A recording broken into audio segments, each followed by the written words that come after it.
السلام علیکم دوستو، اس ویڈیو میں آپ کو دنیا کے سب سے پہلے انسان اور اللہ کے سب سے پہلے نبی کے بارے میں بتانے جا رہی ہوں، اس لیے ویڈیو کو پورا دیکھیں۔ ویڈیو پسند آئے تو ویڈیو کو لائک اینڈ چینل کو سبسکرائب ضرور کر لیں۔ آدم علیہ السلام۔ حضرت آدم علیہ السلام اللہ کے سب سے پہلے نبی اور پیغمبر ہیں، جنہیں اللہ پاک نے خود اپنے ہاتھوں سے بنایا تھا اور دنیا کے سب سے پہلے انسان بھی ہیں۔ آدم علیہ السلام کا ذکر قرآن پاک میں 19 بار آیا ہے۔ جب اللہ تعالیٰ نے دنیا کو آباد کرنے کا ارادہ کیا تو اس نے فرشتوں سے کہا، میں دنیا میں اپنا ایک نائب یعنی خلیفہ بنانا چاہتا ہوں۔ فرشتوں نے کہا، اے اللہ، تو دنیا میں ایسے شخص کو نائب بنانا چاہتا ہے جو دنیا میں خون خراب اور فساد کرتا پھرے۔ ہم تیری تعریف کرنے کے ساتھ تیری تسبیح اور پاکی بیان کرتے رہتے ہیں۔ اللہ نے فرشتوں سے کہا، جو میں جانتا ہوں وہ تم نہیں جانتے۔ فرشتوں نے جنوں کی ایک ایسی مخلوق بھی دیکھی تھی جس میں عقل کم تھی۔ فرشتے آپس میں بات کرنے لگے کہ اللہ جس مخلوق کو پیدا کرے گا وہ ہم سے زیادہ علم نہیں رکھ سکتی۔ پھر اللہ تعالیٰ نے آدم علیہ السلام کو علم سے نوازا۔ اللہ تعالیٰ نے حضرت آدم علیہ السلام کو کچھ چیزوں کے نام سکھا دیے۔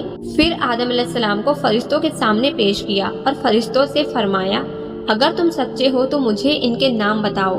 پھر فرشتوں نے کہا کہ تو پاک ہے، جتنا علم تو نے ہم کو بخشا ہے اس کے سوا ہم کو کچھ نہیں معلوم۔ اللہ تعالیٰ نے آدم علیہ السلام سے کہا کہ تم ان چیزوں کے نام بتاؤ، اور آدم علیہ السلام نے ان چیزوں کے نام بتا دیے۔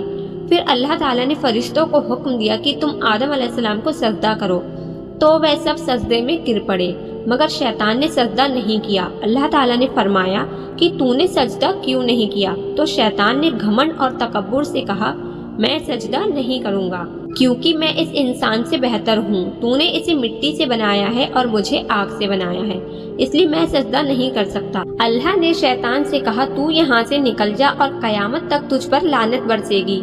تو شیطان نے اللہ سے کہا کہ میں قیامت تک تمہارے بندوں کو بہکاتا رہوں گا، کبھی آگے سے تو کبھی پیچھے سے، کبھی دائیں سے تو کبھی بائیں سے۔ اللہ نے کہا، اگر جو تیرے بہکاوے میں آئیں گے اور جو تیری بات مانیں گے ان سبھی کو میں جہنم میں بھر دوں گا، لیکن تو فکر مت کر، جو میرے ایمان والے بندے ہوں گے وہ تیری باتوں میں کبھی نہیں آئیں گے اور نہ ہی وہ کبھی بہکیں گے۔ اس لیے ہم سب کو اللہ سے دعا کرنی چاہیے کہ اللہ مرتے دم تک ہم سب کو ایمان میں رکھے۔ جنت میں سبھی نعمتیں تھیں، اس کے باوجود بھی آدم علیہ السلام خود کو اکیلا محسوس کرتے تھے، اس لیے اللہ پاک نے حوا علیہ السلام کو بنایا۔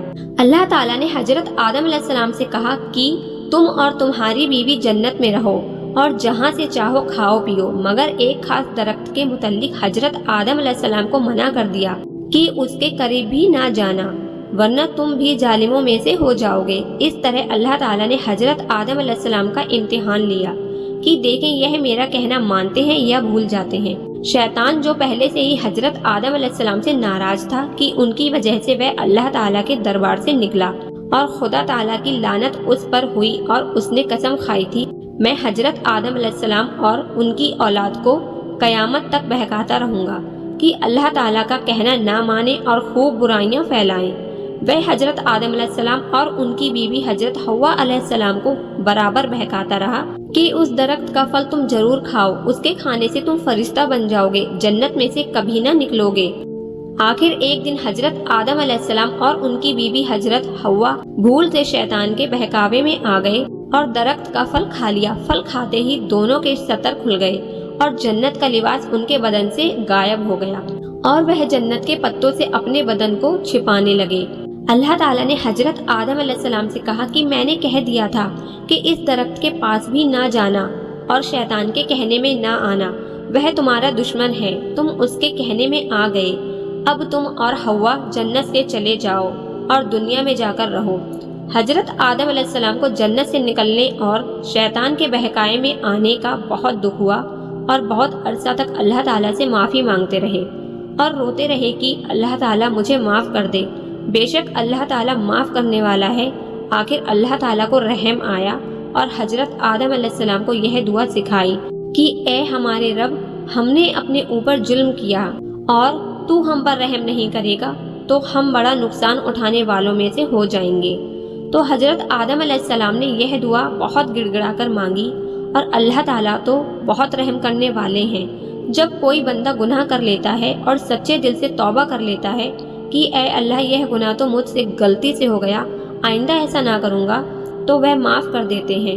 چنانچہ حضرت آدم علیہ السلام کو بھی اللہ تعالیٰ نے معاف کر دیا اور پھر کہا کہ تم اور تمہاری اولاد دنیا میں رہو، اور یہ بات یاد رکھو کہ جب میری طرف سے کوئی نبی علیہ السلام میری ہدایت لے کر تمہارے پاس آئے تو تم اس کا کہنا ماننا۔ جو میرے بھیجے ہوئے نبیوں کا کہنا مانے گا اس کو پھر نہ کوئی خوف ہوگا اور نہ غم ہوگا، اور جو لوگ میرے نبیوں کی بات کو نہیں مانیں گے اور ہماری آیتوں کو جھٹلائیں گے وہ دوزخ میں جائیں گے اور ہمیشہ اسی میں رہیں گے۔ اس کے بعد حضرت آدم علیہ السلام اور حضرت حوا علیہ السلام دنیا میں رہنے لگے، خوب جی لگا کر اللہ کی عبادت کرتے، ان کی خوب اولادیں ہوئیں اور دنیا میں سب جگہ آباد ہوتی رہیں۔ حضرت آدم علیہ السلام اپنی اولاد کو یہی بات بتاتے رہے کہ تم کبھی شیطان کے بہکاوے میں نہ آنا، وہ ہمارا دشمن ہے اور ہم کو بری باتیں کرنے کے لیے بہکاتا ہے۔ ہمیشہ اللہ کی عبادت کرنا، سچ بولنا، کسی پر ظلم نہ کرنا، ایک دوسرے کے نیک کاموں میں مدد کرتے رہنا۔ آخر کار حضرت آدم علیہ السلام 900 سال زندہ رہ کر وفات پا گئے۔ اس واقعہ سے ہمیں یہ سیکھ ملتی ہے کہ اگر ہم سے غلطی ہو جائے تو ہمیں اپنی غلطی کو ماننا چاہیے، اللہ سے توبہ کرنی چاہیے۔